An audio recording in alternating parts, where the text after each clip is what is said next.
Katika mkutano na waandishi wa habari uliofanyika jijini Dar es Salaam, mkurugenzi mkuu wa Tume ya Ushindani FCC Bi Khadija Ngasongwa amesema maadhimisho ya mwaka huu yamelenga kuelimisha jamii kuhusu umuhimu wa sera na sheria za ushindani katika kukuza uchumi. Amesema chanzo cha maadhimisho hayo ni uamuzi wa Baraza Kuu la Umoja wa Mataifa wa mwaka 1980 kupitia kupitishwa kwa kanuni za kimataifa za kudhibiti vitendo vinavyokandamiza ushindani maarufu kama UNCED. Maadhimisho haya ulianza uamuzi uliofanyika katika mkutano ule mkuu wa Baraza la Umoja wa Mataifa tarehe 5 Disemba ya mwaka 1980.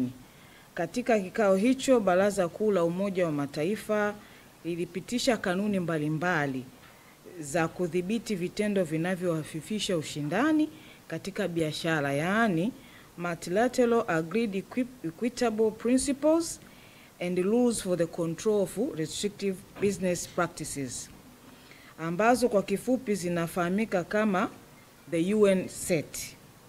Maamuzi ya kikao hicho ndio sababisha muundo wa sera na sheria ya ushindani duniani, na hivyo kuwepo na siku maalum ya maadhimisho ya siku ya ushindani ambayo hutumika katika kuendelea kuelimisha jamii na kutoa uelewa kuhusu muundo wa sera na sheria za ushindani. FCC ambayo inasimamia sheria ya ushindani namba 8 ya mwaka 2003 imeendelea kufuatilia mwenendo wa masoko ili kuhakikisha biashara zinafanyika katika mazingira huru na yenye ushindani.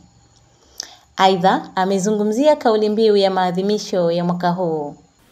Tume ya Ushindani FCC itaadhimisha kitaifa siku ya ushindani duniani mwaka 2025 mwaka huu tarehe 5 Disemba katika hoteli ya King Jada iliyopo pale Morocco Square jijini Dar es Salaam, ambapo kauli mbiu ya siku hiyo itakuwa ni kwa Kiingereza Artificial Intelligence AI Consumer and Competition Policy, ambayo imetafsiriwa kuwa akili mnemba, walaji na sera za ushindani.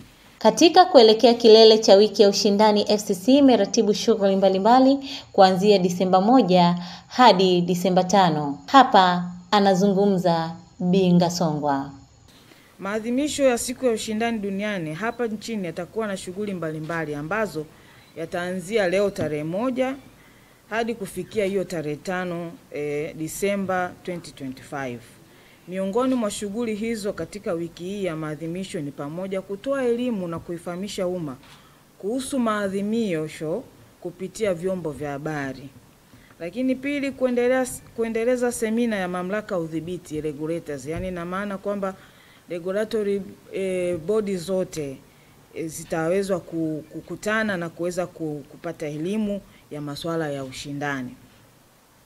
Tatu, kuendesha semina kwa mamlaka, kuendesha semina kwa wanasheria mbalimbali ambao hawa pia ni wadau wakubwa kusaidia katika utekelezaji wa sheria hii ya ushindani. Lakini mwisho, kufanya kongamano maalumu ya siku ya ushindani ambao siku ya kilele.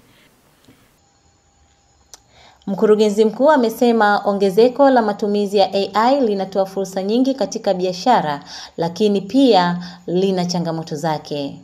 Katika miaka hii ya karibuni kumekuwa na teknolojia nyingi sana zinazohusu akili mnemba ambazo kwa namna moja au nyingine zinaweza kuathiri soko la ushindani na kusababisha uvujaji wa siri za kibiashara, taarifa zisizo rasmi, upendeleo wa algorithm. Saa nyingine kuna utapeli unaofanyika au kuvaa wasifu wa mtu mwingine na usalama na uhakika wa mienendo ya biashara. Hivyo akili mnemba inabeba dhima nzima ya ufanyaji biashara kwa karne hii ya sasa, kwa maana ikitumika ipasavyo inaleta tija kubwa sana ambayo inaweza kukuza uwekezaji kwa haraka sana. FCC inaendelea kusisitiza kwamba ushindani wenye haki ndio nguzo muhimu ya kuleta maendeleo ya kiuchumi hapa nchini. Kutoka jijini Dar es Salaam, Ngonise Kahise wa Mzawa TV.